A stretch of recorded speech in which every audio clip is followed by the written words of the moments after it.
Dennis Padilla, ipinasilap ang wedding gift kina Claudia at Basti Lorenzo.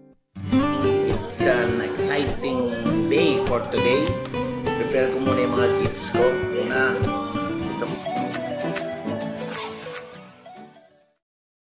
Ang tindi ng impact ng ginawa ng aktor na si Dennis Padilla sa nakaraang kasal ni na Claudia Barreto at Basti Lorenzo dahil siya ang topic. Usap-usapan sa social media ang wedding gifts umano ng komedyanteng si Dennis Padilla para sa anak niyang si Claudia Barreto na ikinasal kamakailan kay Basti Lorenzo.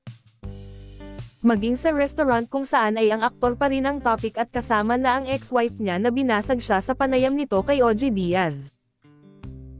Matatanda ang lumikha ng ingay kamakailan sa social media ang naging posts ni Dennis patungkol sa hindi umano niya pagkakaroon ng parte bilang magulang sa kasal ng anak na si Claudia.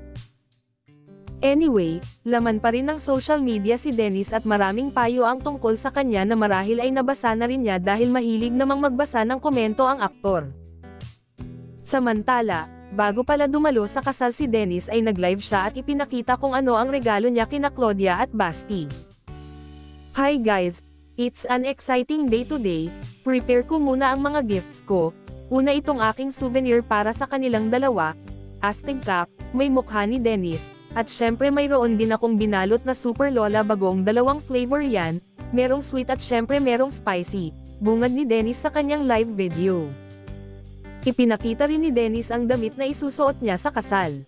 Inamin ni Dennis na marami siyang pagkukulang sa anak na si Claudia kaya sobrang tuwa niya na imbitado siya sa kasal at sana ay magkaroon na siya ng apo mula kina Claudia at Basti dahil wala pa siyang apo sa edad niya. Base sa video ni Dennis ay hindi niya expected na imbitado siya at higit sa lahat, wala rin siyang sinabing excited siya na ihahatid niya sa altar si Claudia dahil nga siguro sinabihan na siya na gusto ng anak, na solo itong maglalakad sa aisle at oo naman siya noong nagkita sila ng March 18. Anyari, bakit pagdating sa simbahan ay nag-iba na ang timpla ni Dennis at nagmamaktol na bakit hindi siya naghatid sa anak? Samantala, matapos ito ay bumwelta na rin ang estranged wife ni Dennis na si Marjorie Barreto sa pamamagitan ng isang panayam.